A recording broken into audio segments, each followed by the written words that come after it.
Hello, and welcome to another episode of Boundless Body Radio.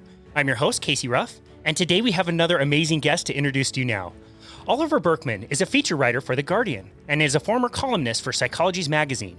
His best-selling book, 4,000 Weeks, Time Management for Mortals, written in 2021, is both critically acclaimed and highly praised, and was instantly one of the best books I have ever read. He has written several other books, including The Antidote, Happiness for People Who Can't Stand Positive Thinking, and Help, How to Become Slightly Happier and Get a Bit More Done. He is a winner of the Foreign Press Association's Young Journalist of the Year Award, and has been shortlisted for the Orwell Prize and the What the Papers Say Feature Writer of the Year Award. He wrote a popular weekly column on psychology, This Column Will Change Your Life, and has reported from London, Washington, D.C., and New York. His work has also appeared in Esquire, Elle, GQ, The Observer, and The New Republic. He holds a degree in social and political sciences from Cambridge University and now lives in Yorkshire, England. Oliver Burkeman, it is a high honor to welcome you to Boundless Body Radio. Thanks very much for having me. I think that's the most detailed biographical introduction I've heard in a while. It was a while since I won an award for being a young journalist, put it that way. I was thinking that. How old are you now? I'm in my mid-40s. There's young and there's young. That's great. Well, hang on to that award, man. If you just hang on to the award, you always feel young. Maybe I'll always feel 20. Yeah, exactly. That's great. I heard about you and the concept of this book from the Daily Stoic podcast with Ryan Holiday, and I instantly downloaded the book, and boy, just again, one of the best books I've ever heard. It took a little bit longer for my wife Bethany to download the book, and she started it fairly recently. And I remember coming home from a walk where she was, she had just kind of started, and she has this look on her face, like staring off into the distance. And I'm like, I know the feeling. You must be in chapter 2, maybe chapter 3. Like, don't worry, you're in the really horrifying part. Yeah, it's a journey, I hope. Yeah. Absolutely. Yeah. You were able to write a book that was equally horrifying and hopeful. What was that like? Well, I mean, I like the way you describe that, because I do think that is that's my theme in my writing, I guess. So it's nice to hear it brought out like that. I mean, there is a certain kind of outlook on life that you could call pessimistic, but I tend to think is much more about facing the reality of how things are. And I do not think it's depressing. I think it is bracing. I think it's the sort of cognitive equivalent of a cold shower, right? It isn't super fun when you step in, but you are sort of more alive as a result. So my goal here is definitely to leave people feeling relieved and energized and liberated. But I think you got to go through some confrontations inside yourself to get there. Yeah, totally. I mean, one of my favorite stoicism practices is negative visualization, where you imagine the worst possible thing that could happen. But then you realize, like, now I get to appreciate it so much more. Initially, it's, really difficult and scary to imagine that you won't have your house or your job, or, a global pandemic might start. But when you do that, you appreciate the other things that you have. Right, and you also sort of ready yourself for coping with terrible things a little bit should they happen. And I think it's all, in the context of this book, my book on time anyway, it's all about, stopping fooling yourself about the idea that you have all the time in the world, precisely so that you can, roll up your sleeves and get down to business in this life, in this life. So it's not about, it's not despair at all. I think it is the opposite of despair. Yeah. Bracing is the word that always comes back to me. I grew up here in the UK going on weekend walks with my parents on freezing cold beaches and hillsides and things, whereas the rain buffeting your face all the time, and there's something of that feeling to it, right? It's a little bit of an ordeal, but you feel more alive at the end, I hope. Yeah, definitely. I definitely had that feeling walking away from the book. I'm asking this question as mindfully as I can to kind of tee you up for the answer. Do you have time for this conversation? It's a very interesting question. I have been very fortunate that this book has resonated with a lot of people, and it has presented its own time management challenges. I'm ending up with more emails to deal with or fail to deal with, and more invitations to talk to people about it, and having to figure out how to deal with that just shows that this is a sort of these struggles with time are endless and they don't ever stop, and they probably get a little bit harder when things do go your way, kind of ironically enough. But let's just say I don't say yes to everything. I did say yes to your invitation, so I'm glad to have done so, and here I am. The crazy thing would be having said yes to sort of wish that I was doing something else. That's what we're very prone to as humans. And I'm not, just for the record, I'm not thinking that. Well, thank you. Thank you very much. The way we phrase that question is something we hear all the time. We have time and we think about it as something we can almost like save. Like if I get all of this stuff done, I'll have more time later. Can you explain why that kind of logic is flawed? Yeah, I mean, I think all of our problems with time on some level go back to this idea that we treat it as something that it isn't. We treat it as a little bit like money or a little bit like a physical possession or something. And it just is constantly causing us aggravation because it actually isn't that kind of thing. And in the case of talking about having time, if you say that you have 3 days to complete some project, well, you don't control those 3 days. Anything could happen at any moment. And so really you just mean, I'm quoting here an author and blogger, David Kane, who I mentioned in the book, what you mean is you expect to have 3 days. You mean your best guess is that you have 3 days. And likewise, you can't pause it. You can't set it aside. It all just keeps passing. You get one moment and then you get the next moment and then you get the next moment. So not only is our time very limited in terms of the quantity, but we really are limited in how much control we can exert over it. And this idea of having time implies a level of control that we totally don't have. And I know enough about Stoicism to know that, that question of not trying to control that which is totally beyond your control is an important principle there. Yeah, totally. And we live in a world where we're surrounded by what feels like time. Like there's clocks everywhere on your screen, on your phone. I'm looking at one right now recording this podcast.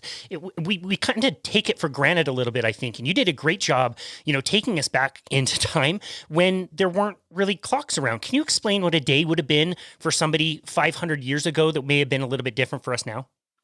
Yeah, it's actually really hard, and I struggled to put it into words in the book. I hope I managed, and I'll try to do it in this conversation. There is this aspect of time as a sort of linear metric, as a quantity that sort of where if you think about your week to come, you're probably in visualizing a calendar, or you're visualizing little boxes or a yardstick. You probably have some sort of spatial metaphor, and when you think about questions like, do I have enough time to get through my to-do list by the end of the day? You're again thinking about like a container, and is the container big enough to fit all these things in? And all these ideas about time, I think, and I argue in the book, would have been basically incomprehensible to, say, an English medieval peasant in the countryside round where I'm talking to you from now. It wasn't that life moved more slowly. It was that idea of life moving slowly wouldn't have made any sense, because I think it's like fish in water, right? They would just have existed in time, and the rhythms of the natural world, the rhythms of their obligations in the natural world, milking the cows, harvesting the crops, they would just have dictated the course of their days. You wouldn't have been able to get enough distance on the question of time to think thoughts like, I should get more efficient at doing this task or something like that. And, if a productivity guru had come up to a medieval dairy farmer, or even a modern dairy farmer to some extent, and said, it's really efficient to batch process your tasks. So why don't we do all the milking for this year in like 2 weeks? That obviously is a nonsensical idea. That's not how it works. You have to wait. You have to do it when it's time. And so many of the ways we try to sort of manage time and then get into these tangles, they just wouldn't have occurred to a lot of people back then, because time was just like the medium in which life unfolded. It wasn't this resource that you got to use well or to waste.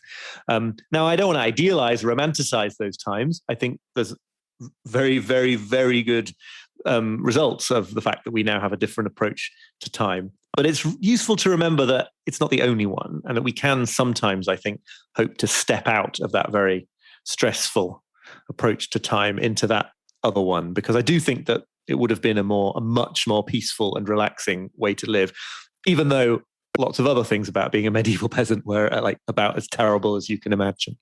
It's just so interesting to think about because, we have made incredible technological progress since then. We, have created, the Industrial Revolution, and we have cars and houses and all of these things that are constantly like taking tasks off of our hands. I can click the screen of my phone and change the temperature of my house, even if I'm in Timbuktu. Yet we never seem to create what we always seem to want, which is to be able to relax a little bit. Why do we feel so busy all the time? Well, on the technology front, I think this is a really interesting way into it. My sort of theory, or where this fits into my argument, I guess, is that, deep in the psychological roots of how we tend to approach time and time management and trying to make more from our time is this desire to not feel the truth of our situation as finite humans who are going to die and who have limited time and limited control over our time. So lots of what passes for time management and productivity techniques, I think, is actually a sort of emotional avoidance technique. It's a way to not feel the discomfort of our true situation.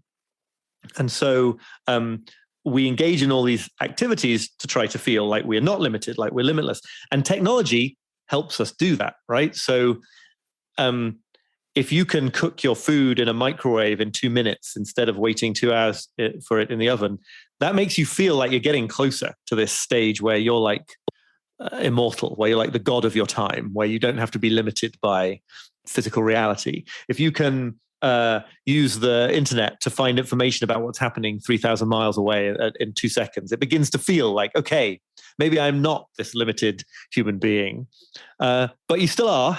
And so the closer that we get to that feeling of being unlimited, the worse it is, I think, to be reminded of all the ways in which we actually are limited. And then secondly, we talk about, if you like, there's this kind of very perverse, ironic consequence of a lot of the technological improvements that we've made when it comes to time, that they actually lead to us being busier and more overwhelmed. And, email is a great way to deal with messages more quickly than before. But guess what? What happens is, as a result, the volume of incoming messages is vastly greater than before. So we'll just take any free time that we have and fill it with more tasks, all in the name of avoiding the uncomfortable truth that we have a day in time where we will cease to exist. Is that correct? I think that's one great way of putting it. Yeah. And I also think, it also feeds into this notion that what you're doing is you're building up to something, and you are sort of, the reason that you're working so hard today is because you're building something for the future. And that's not a bad thing. I don't think that people should give up their long-term life projects, trying to leave a legacy, trying to make a difference for their family or their society, community. But if that's all you're thinking of, then yeah, you always get to think, well, I should work more now, and it's the right thing to do to pack more in now because it's all going somewhere. If that's the only outlook that you have on time, then you actually never get to experience life as meaningful right here, right now. It's always about the future only. So I think that's another big part of it. The productive mindset. And as I say in the book, I spent years as a total productivity geek tinkering with all these different systems all the time. And to some extent, I still do.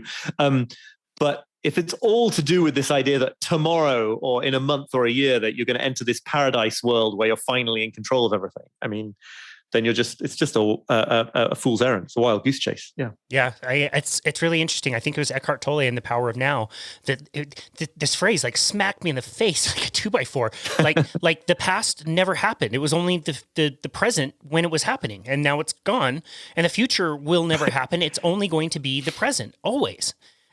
And I Yeah. think you're right. I think we do spend all of our time chasing ghosts in the future. I'll be happy when, I'll be happy if, I'll be happy when I get this job or these clothes or the car. And then you're right. Like you never get the opportunity to just appreciate what's going on now.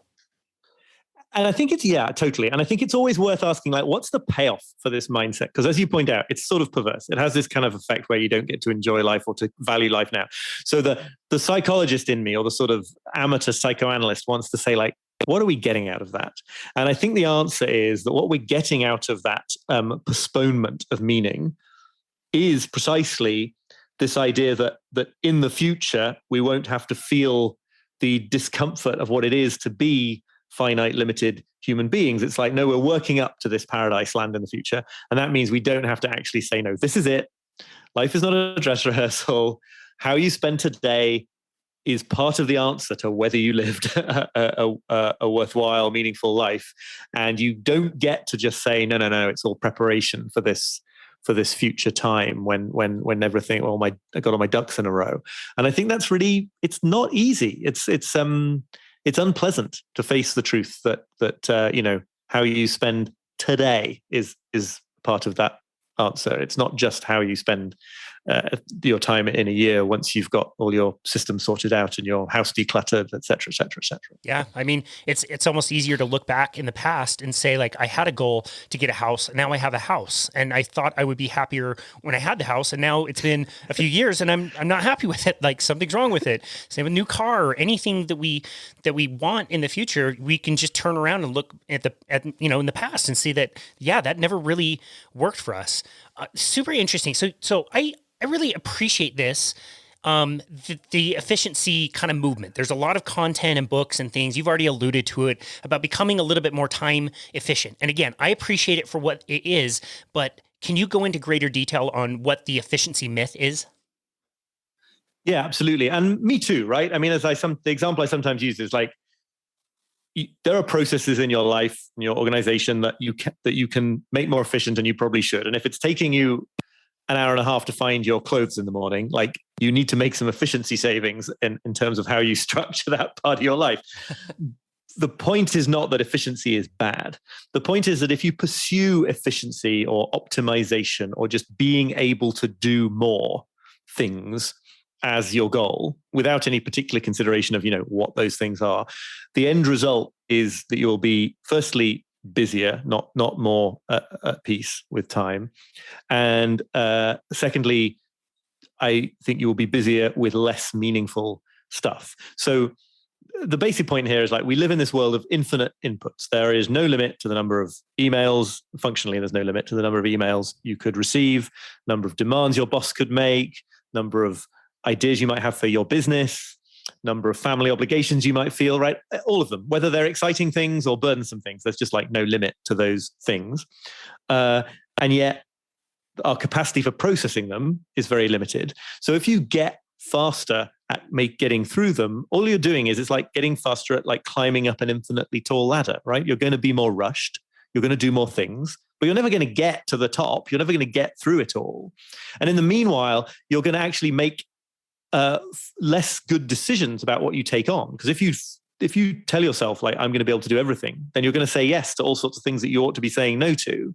You're going to be spending your time in all sorts of ways that you kind of can't afford to spend your time, because you've convinced yourself that there isn't really any limit to what you can do. So, I mean, an analogy that some people find useful is with what's called induced demand in urban planning, right? Sometimes when a freeway is really congested, they add another lane to the freeway to relieve the congestion. And what happens is it makes that part of the freeway more appealing as a route for people to take commuting to work. So it actually incentivizes more drivers to use the wider freeway, and then the congestion returns to what it was before, because now there's just as many cars relative to the space. And that's really what happens when all we do is make ourselves more efficient. We just become even quicker and faster at attracting more and more and more increasingly kind of junk tasks into our lives. We need another approach. We can talk about that other approach if you want. Yeah, absolutely. I'm actually just a little bit depressed that you say that about the freeways. They're doing a project near my house where they've shut down the east-west traffic for like 8 months so they could expand it to more lanes, and it's just about to open. And I was hoping so much that it would be really efficient and I could get through it a lot faster after suffering for 8 months in my car longer. Yeah, it's so interesting. It might. There are things they can do to combat that, so it's possible. It might not be as bad as all that where you are. Depends how they handle it. But yeah, that's funny. Yeah, pray for me. Yeah, it just seems to always come back to fear. I mean, you mentioned also earlier like a legacy. Like we're obsessed with leaving this legacy. When again, if we look back, like I don't know what my great grandpa did. Nobody remembers him or who he was. Why is it also fear that we try to use our lives to make some kind of legacy for people to remember so when we're gone? Yeah, I mean, I think there are all these different ways in which we are basically trying to transcend our limitations. And some people listening may be familiar with the work of Ernest Becker, The Denial of Death, this book he wrote that is about, all the different ways, good as well as bad, that we occupy ourselves in life, partly to feel like we don't have to die. So partly it's bad things like sort of wars that make us feel like we're bigger than ourselves, but also things like great art and literature that will live beyond us. It's a way of feeling like you are not going to die. So I don't want to say necessarily that trying to leave a legacy is always a bad thing, because that can be the energy that gives people what they need to sort of do something that's genuinely useful. But I do think it's worth seeing what's going on there. And I think it's usually worth actually sort of seeing through it a little bit and saying, well, hang on, I am this kind of tiny blink of lifetime in the history of civilization, let alone the history of the cosmos, right? It's like so tiny. If you go into your life thinking, well, for my life to be meaningful, I've got to be remembered by lots of people, or I've got to, put a dent in the universe, to quote Steve Jobs. Like, people who do that, great, lots of respect for them. But we do not want that to be the only definition of a meaningful life, because it's a kind of level of hugeness in your impact on the universe that is just kind of out of sync with how tiny we are as humans. And I kind of feel like we want to be able to say that much more low profile and ordinary seeming things like, raising a family, or helping keep your neighborhood beautiful, or starting some charitable organization that helps a few hundred people. Like, we want to be able to say that those are really meaningful things to do with your life, even though, right, no one may hear of them beyond 10 miles from your house, and nobody may remember them 100 years from now. You don't want that to be the standard, I would say. So that's not the only thing you're thinking about all the time. That's so interesting. Right. Yeah. Right. You also talk about some different phenomenons with time. I mean, first of all, the pandemic, like what the hell happened there? Days were weeks, weeks were months, months were days. Like couldn't figure out anything in time. In fact, I have no memory of the first 2 weeks of shutdown. It is complete blackness that I don't recall a single thing. So bizarre.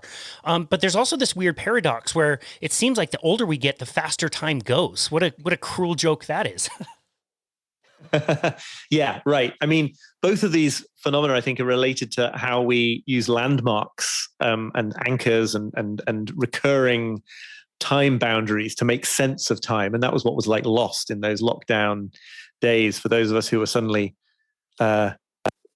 working from home or doing homeschool, right? All the sort of usual, you leave the house, you travel, you do this over there, and then you travel back. It was all taken away. And so you're sort of floating in this strange, slow but also fast kind of temporal soup.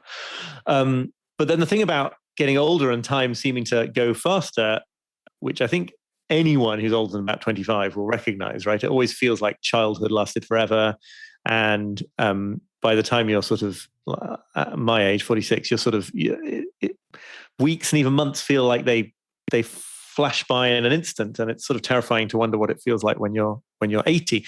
The standard argument for this, right, is just that we measure time in recollected memory by how much new information we have to process. So when you're young, everything is very novel and there's a lot to get your head around. And then when the older you get, the more routinized your life becomes. You probably stick to one job, you probably stick to one relationship, maybe one or two cities of places where you live.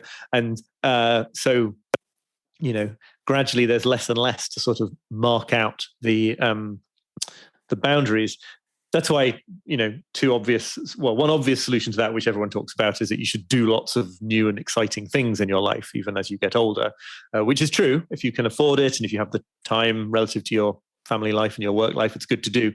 The alternative that I explore in the book is actually trying to pay more attention to your existing life, trying to sort of take in more data, as it were, from your day-to-day life, regardless of whether it's a new experience, just trying to sort of process more information from it. And, meditation is one obvious way to try to do that. Just to sort of pay more attention to what you're doing will have the effect of slowing that feeling of time racing by. Interesting. Did that change for you during the pandemic as well? Were you able to take in more things and appreciate the depth of certain situations better than you were before? I mean, I had a strange experience of the main part of the pandemic, and it was kind of I felt, yeah. I mean, I think you're right. I think I'd say yes to your question.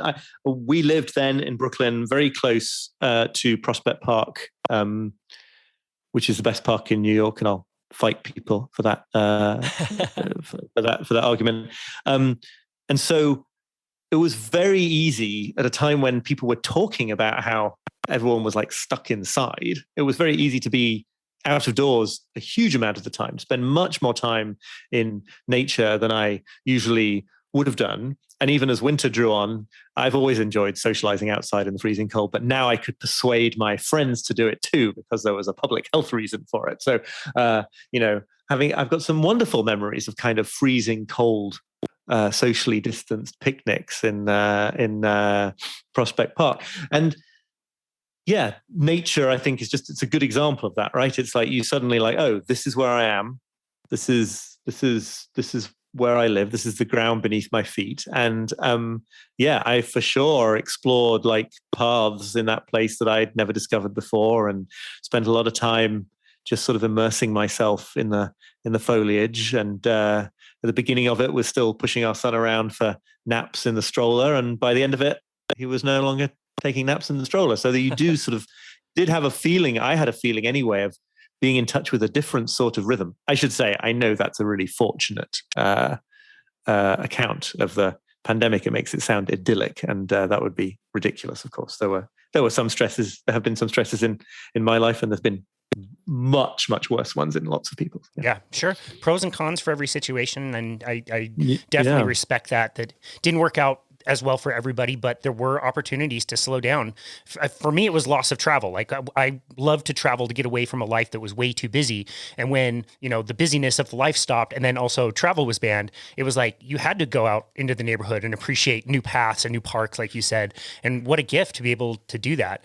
For the listener, I really wanted this conversation to start with the horrific part. And so this is like a really good transition to the hopeful part, which I do think there's so much hope and light in understanding, which I love. One of them came from a surprising place in your book. And I think normally to tell somebody that I'm a quitter, it wouldn't be looked on very well. But recently I quit golf, I quit skiing, I quit brewing beer. I've quit a lot of different things. Can you explain why quitting is actually a really great thing in a lot of situations?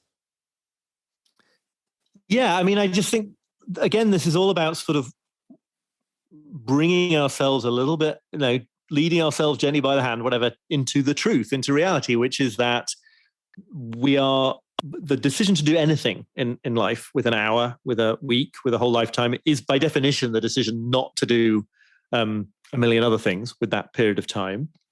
So we are always neglecting most of the things we could be doing. We're always neglecting large numbers of perfectly good things we could be doing, perfectly meaningful and interesting things. And so the idea that quitting can be a question of making wise choices about saying, look, I'm always making some kind of choice, and now I'm going to get conscious about it and say that these things that feel like they matter somewhat are just, that's not good enough. And that if you're going to use your finite time in the most fulfilling way, in the way that makes most difference to other people, I really have to focus on the things that matter the most. And that might mean things like, whole entire friendships that are not quite the most important friendships in your life, or definitely kind of, hobbies and extracurricular pursuits like the ones you mentioned. Like, it's really important to have one or two of those, I think. But if you've got like 6 or 7 going on, and some of them are just like, well, you're kind of in autopilot around them, maybe you can't afford that as a finite human being. So again, I think this is a thing that runs through this book and other stuff I've written. It's not about suddenly having to decide to make choices. It's about seeing that you're always making choices anyway, and it makes sense, therefore, to face up to them and to do it consciously instead of having them made by inertia or default or other people's agendas or whatever it might be. You're already neglecting stuff. That ship has sailed. The only question is, how could you most wisely neglect things? Yeah, you make the point so well in the book. Like, choose a few things that you want to do and try to do them well. Don't try to do 1,000 things. I'm glad you mentioned a friendship. Any relationship, it takes you closing down the dating app that will show you an endless amount of other possibilities. At some point, you have to commit. You have to commit. Right. And once you do, that's when you unlock the joy and get to the depth of a relationship. Absolutely. And don't forget that in many, not all cases, the dating app has its business model is that you should not be satisfied. Its business model is that you should keep coming back, and that it takes a particular kind of dating app to be built such that its job is to render itself redundant because it has successfully matched you with somebody. So there's all sorts of different forces. That's just the example of dating, but there's all sorts of different forces pushing us towards like keeping our options open, keeping things, that feeling that you're in control because you haven't really made a decision one way or another. But again, that's just a decision. That's the decision to spend that part of your life in indecision. So, you can't get away from deciding. You can just do it consciously or not. I love that. You illustrated this so well with a story that you shared in the book about the trains. I believe it was in Finland. Can you share that story? I think that's such it's a really needed kind of analogy, especially in today's day and age where, again, everything's grabbing for our attention all the time.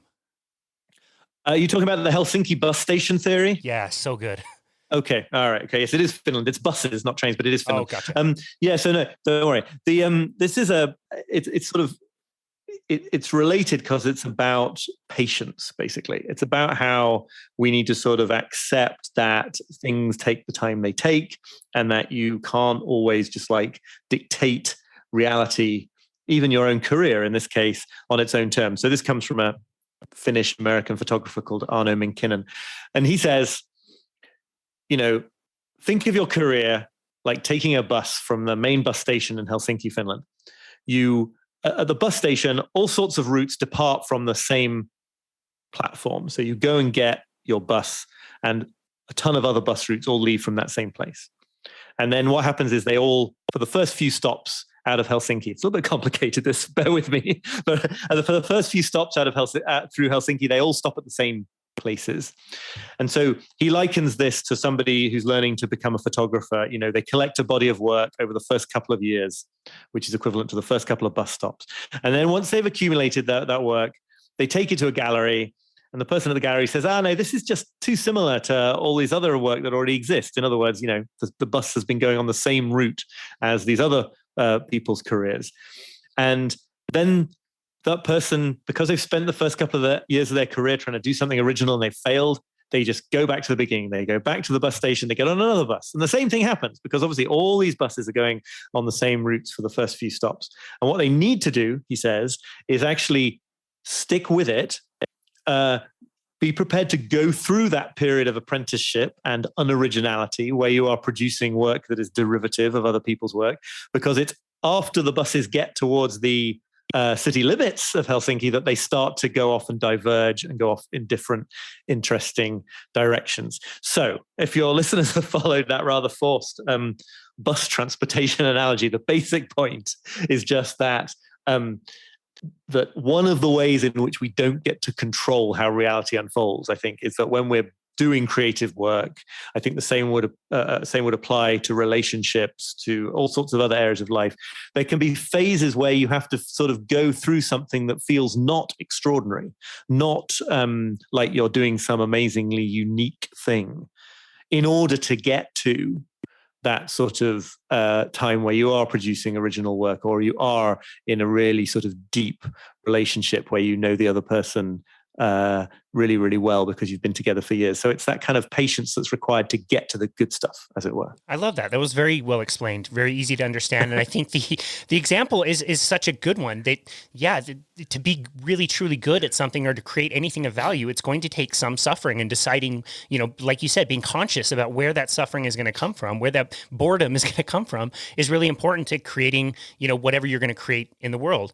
You also talk about in the book something that I don't think most of us ever consider. We look at time from a sense of like entitlement, like we are owed, even the 4,000 weeks, as short of that is, as that is, we know that everybody's, life is a little bit different, longer, shorter, whatever. But why don't we look at time as something that shouldn't even be here at all? And to get any of it is a gift to begin with. Right. Yeah. No, I love this thing. It goes right to the heart of sort of big existential philosophy. It goes back to Heidegger, who I grapple with a bit in the book. And it goes back to this question, this sort of ultimate question of philosophy, which is like, why is there something rather than nothing? Why is there anything? Why did the universe go to the bother of existing? And on top of that, what are the chances that you got born? I mean, they're incredibly tiny compared to all the people who could theoretically have been born. This question gets a little bit tricky on the definitions, but the point is, we do tend to think about life as, like, by rights, our life should be infinite. And it's this terrible insult that actually, after a certain number of years, it's going to be sort of taken from us. But that's just sort of, I mean, I know why we think like that. It's because we hate the idea of dying and we hate the idea of mortality, but it's a little bit arbitrary and a little bit entitled to assume that, the correct default ought to be immortality, and the really sucky true situation is that you only get a bunch of decades. You could just as easily think, I could probably have never been born, and yet I actually get, a whole bunch of decades of being, if I'm lucky, of being alive on this planet. So you sort of, and again, when it comes to sort of feeling overwhelmed with things to do or that you feel you need to do, it switches the question from one where, like, it's really, really appalling that you've only got limited time and you've got this infinite list of things you want to do. And it turns it around to saying, well, I get the chance to do a few things. I always like the idea of kind of thinking of your to-do list, especially thinking of like bucket lists, but above all, even thinking of your to-do list almost more like a menu list. A menu is a kind of list where nobody ever expects to get through it all. A menu in a fancy restaurant is a list where people feel fortunate and lucky to get to pick a few things from it, and I think that there is every reason to try to think of our lives and the opportunities that we have for our lives in that sense of a menu. It's like, great, there are 50 things on this menu that would be amazing, and I get to choose one or two. Yeah, that's a great way to look at it. I love that analogy.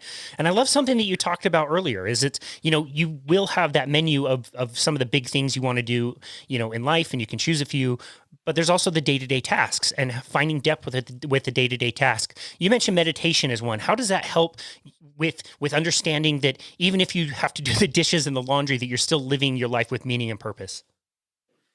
I mean, I always feel a bit sheepish talking about meditation because I do not have and do not claim to have a really disciplined meditation practice, but I have done it a bunch and been on a couple of retreats. And I think that, in its simplest form, meditation is just like being right here. It's training yourself not to run away mentally from your experience. That's why versions of meditation that that seem to be about trying to make yourself stop thinking or something like that, or kind of, they're either false versions of meditation or they're sort of specialist kinds that are not for me. It's this idea of just being with experience and how hard that is and how tempting it is to either physically or just internally run away from experience. And so it's sort of like a workout in not doing that, a workout in not doing anything. I think it's incredibly powerful because it really does help incline the mind towards being here right now and making the most of these minutes and these days, instead of always racing to the future. So for me, I am not some person who has achieved total spiritual enlightenment. I'm not going to pretend anything like that, or maybe I have and I don't realize it. But I think the important point for me about meditation is that I see thought patterns in myself that have always been there, and they're still there, but I see them. So the way that I can fall into, for example, sort of compulsive planning, compulsively trying to schedule things out so that I can feel absolutely certain about how the week's going to unfold, and I can do twice as much with that week than I've ever managed to do in a week before. Like, what are the chances that that's going to work out? And to see that machinery running is great, because then I can be like, oh yeah, it's that thing again. I'm probably never going to get rid of it, but I see it for what it is, put it to one side, turn away, focus for now on something that matters. That's incredibly useful for me, meditation wise. Yeah. Thank you for that really authentic answer. That brings me to another question. As I'm listening to your book, I don't know if this is true. It's just a hunch, and you can tell me whether it is true or fair or not. I felt like you were coming along the journey with us. I didn't feel like you were leading us, to something. I felt like I was discovering it with you on the journey. Did you learn a lot about this as you were writing the book? Oh, yes. And I'm so glad to hear you say that. No, absolutely. It's my intent to convey that. And it was also the truth. I mean, I think some people probably think that the way books of advice and books that are in that sort of general genre get written is that the author kind of has some insights, and then a couple of years later generously decides to put those insights into a book for everyone else to learn from his or her great wisdom. But it certainly wasn't true in my case. In my case, the writing of the book was absolutely the act of discovering what I thought and what I think is true about time. And it was absolutely the experience of coming a bit more to grips with my own, weird hangups and eccentricities and fixations when it comes to time. And you don't write books about topics that you don't struggle with. You don't write books about things that you don't struggle with because they're kind of boring, right? You write books about, and you're interested in things, and you create content in general about things that are compelling to you because they're things you've had to sort of grapple with. So yeah, absolutely. I was sort of, that was the experience of writing this book. And it would probably get a little bit too into the weeds, but it's just worth saying quickly, the last sort of quarter of the book, it was so much that experience that I kind of, on an early draft, I kind of got it slightly wrong where I was going. And my editor at FSG in the US, Eric Chinsky, who's absolutely brilliant, was absolutely sort of instrumental in saying, I think maybe you need to follow the implications of what you're saying here in the first three quarters of this book. You need to follow them in the final quarter, because you're sort of flinching away a little bit from them. And that's where I went in the end. And he was exactly right. And it makes the book a lot better for it. So that's how much it was a journey of self-discovery. Like, I almost didn't quite achieve the self-discovery. So yeah, I think all books like this are like that. I think anyone who's sort of writing advice books, self-help books, books of supposed wisdom, who claims otherwise is probably not telling the truth. Interesting. I did want to talk to you about the last quarter of the book, because you came up with some very practical and actionable things that we could do to get better at this. Can you share some of those practices or some of the questions we need to be asking ourselves? Yeah, absolutely. I mean, I was very clear writing this book that I wanted the number one part of the sort of the main thing of it to be seeking to lead the reader through a sort of perspective shift. So I think it's more about a perspective shift than it is about specific techniques. And I think many people who sort of get the perspective shift are probably going to be able to come up with their own techniques and or adapt the ones that they're already using. But then I did also want to give something a little bit more practical for stepping into this mindset. So yeah, I have some questions, and I have some sort of specific productivity techniques. And an example of one of the questions is to ask yourself, where in your life are you pursuing comfort when what's called for is a little bit of discomfort? Now that isn't meant to be an exhortation to people to sort of turn their lives into hell in order to prove something to themselves or other people. But just, I think generally, if you take stock of your life, it's often quite easy to see that there's somewhere where you should probably be stepping up to the plate and you're not quite at the moment. And there's somewhere that, it wouldn't kill you to just kind of make that change, have that conversation, put in that hour of work a day, whatever it might be, up the intensity of your workouts, whatever it is. Not to become some sort of superhero, but there's somewhere for most of us, I think, where we can see like, oh, I'm still pursuing this kind of comforting delusion that one day I'll get around to everything. No, what's the discomfort that you need now to really sort of step into life in this moment? Because, that's the only moment it ever is. And then very, very, sorry, go on. No, go ahead. Oh, I was just going to say, and then very sort of much more sort of concrete on the level of kind of productivity techniques and stuff. I talk in that appendix about limiting your work in progress, organizing your to-do list or your project, your tasks system, whatever you have, in such a way that you're only working on a very small, limited, fixed number of things at once, and you're sort of making all the rest of them queue up until those things are complete, which is a sort of a discipline that people don't like to do because we feel better when we're multitasking. We feel better if we feel like we're taking care of 20 projects at once. But it's actually a much more productive, ultimately, a much more productive way to work, to sort of tolerate the anxiety that is involved with putting all those other things on hold while you actually deal with these few things. So right now, for example, I can think of 2 projects that I'm working on where the deadlines are sort of perilously close. And in one case, close is a little bit of a euphemism. I mean, basically it's past.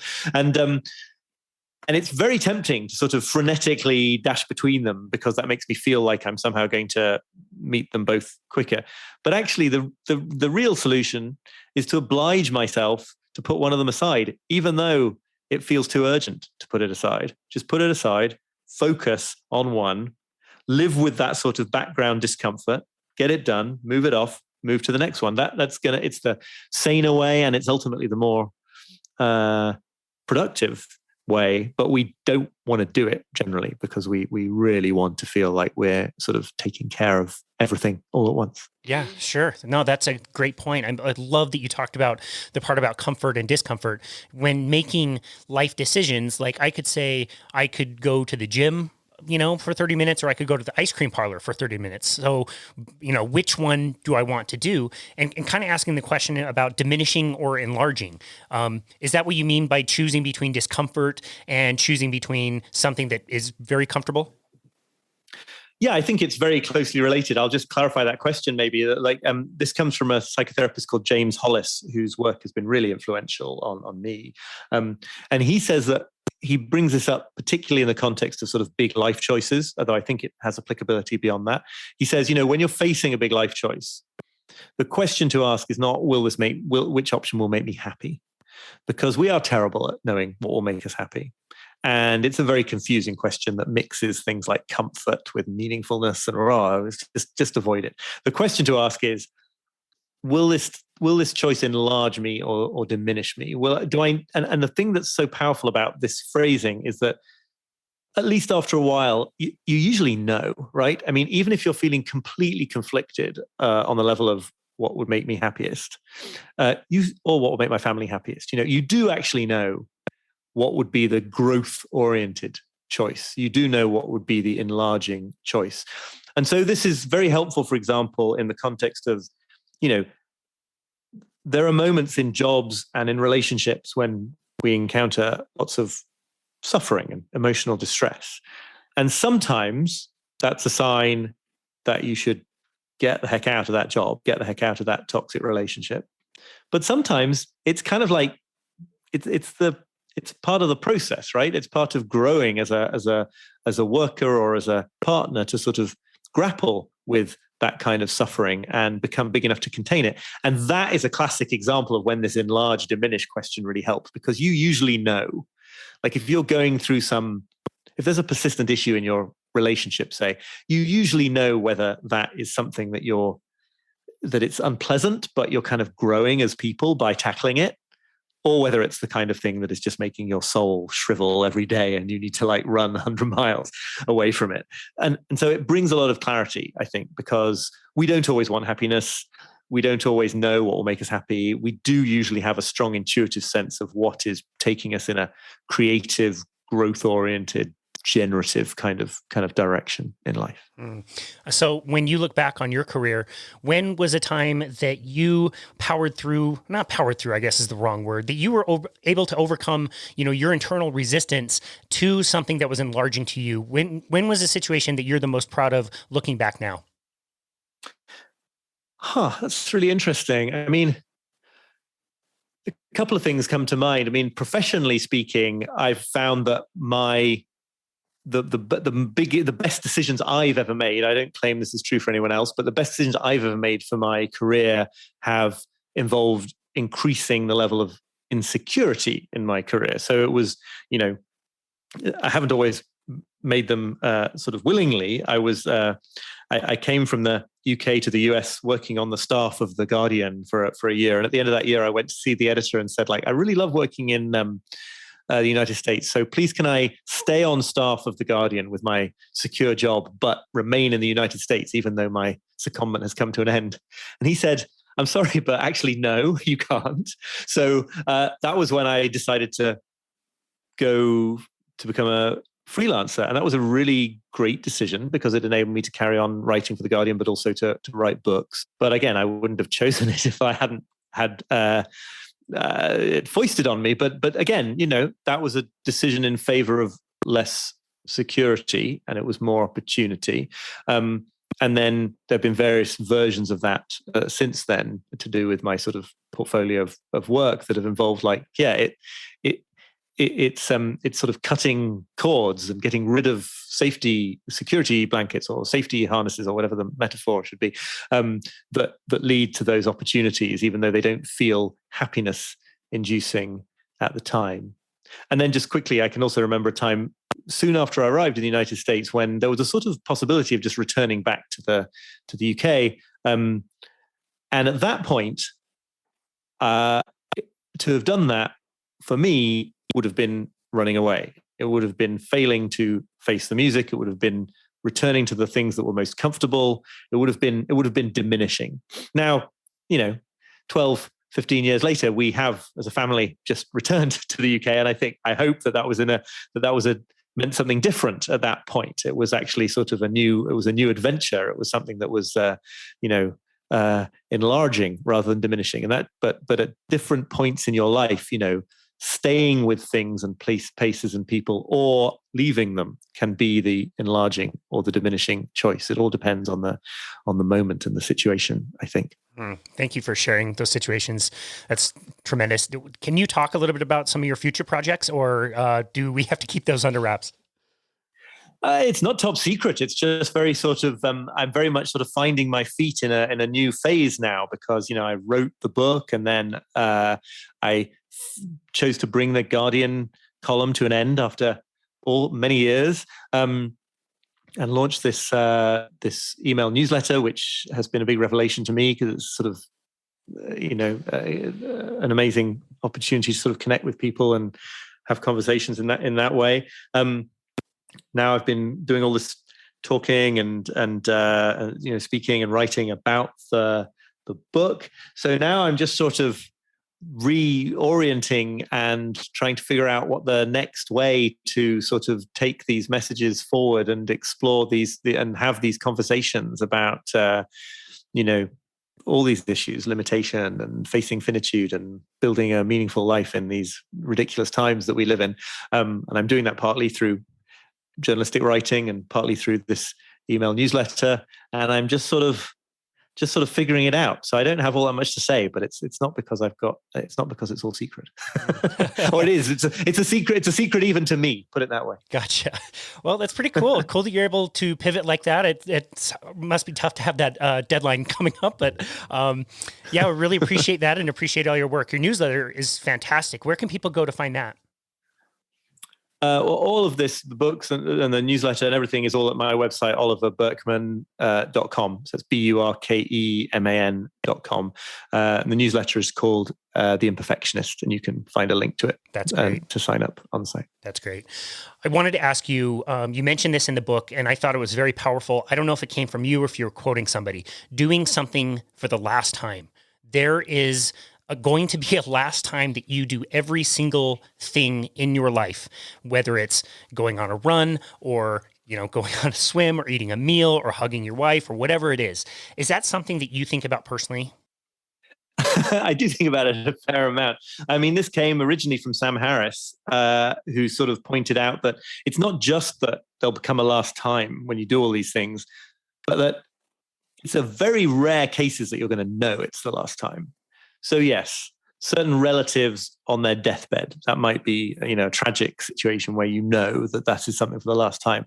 But things like where you just sort of fall out of touch with a friend, or you never go back and visit a part of the country that you love, or the one that sort of fills me with horror as the parent of a 5-year-old is the last time you pick up your child, because I guarantee my dad doesn't pick me up. So there does come a point when you stop, when that stops, and so there's going to be a last time. That's kind of terrifying if you value that experience as much as I do. And so Harris's point, and I guess by extension my point, is just that, in a way, every moment of life is like that. And probably today you did something that you'll never do again. Now, it might not be an important thing, so that's fine, but it would be worth keeping this thought in the back of your mind, because it might enable you to approach each moment in that spirit. Not quite the same as saying live each day as if it's your last, which throws up all sorts of strange questions about how you would live, or sort of like whether you'd go around, trashing upscale hotel rooms or becoming a sort of incredibly generous saint or something. But just that real sense that every moment is there and then it's gone. And it's just worth not forgetting that completely. I love that. Oliver, this has been an amazing conversation. What is one simple tip that you would like to leave with the listener that they could apply in their lives today? Wow, there are so many that immediately spring to mind that I then face the usual problem of figuring out which one to go with. I think just in the work context, I would say to the extent that you're capable, depending on your professional situation, your work situation, set the time to stop, and stop at that time of day, and stop at that time of day, and organize your day up to that stopping point. Don't, as opposed to, coming up with a list of things you're going to get through and staying until the list is complete. If you can possibly get away with it, come up with the time, and at that time, get up, leave. And actually what will happen if you do that over and over again is you will get to more of the stuff than if you had just kept going through that blasted right through that deadline and stayed as late as possible. Fantastic advice. I have certainly benefited from that advice from your book as well. Oliver, one more time, can you tell people where they can go to connect with you and your work? Yes, my website is oliverburkeman.com, Oliver, BURKEMAN.com. I'm on Twitter at Oliver Burkeman. And the book is available all the places you buy books to read or listen to. Yeah.